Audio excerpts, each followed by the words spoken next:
I am go yesterday လား I went yesterday လား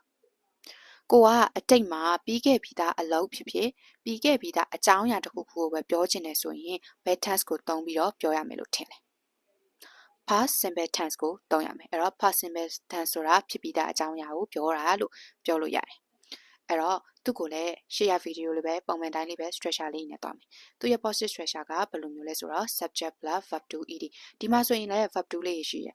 verb to က verb တွေတိုင်း ed ထည့်ရမှာမဟုတ်ဘူး irregular verb လေးရှိရယ်ဥပမာ play ဆိုရင် played walk ဆိုရင် walked အဲ့လိုမျိုးလေးသုံးတယ်အဲ့တော့ irregular verb ပုံမှန်မဟုတ်တဲ့ verb လေးဥပမာပြပြမယ် go ဆိုရင် went eat ဆိုရင် ate အဲ့လိုမျိုးလေးသုံးတယ်အဲ့တော့သူရဲ့ negative structure ကိုကြည့်အောင် negative structure က subject plus did not plus verb 1 be found verb 1 be found ပဲဖြစ်ရမယ် verb က ed မဖြစ်ရအောင်ပြောချင်တာ didn't ကို short form အနေနဲ့ပြော did not ကိုပေါ့နော် short form အနေနဲ့ပြောမယ်ဆိုရင် didn't လို့အတန်ထွက်တယ်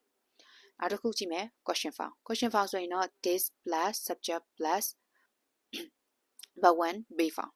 okay အဲ့တော့အဲ့ဒီ structure လေးအတိုင်းပဲ standard လေးတိစောက်ပြီးတော့ရေးကြည့်ကြမယ်ပြောကြည့်ကြမယ်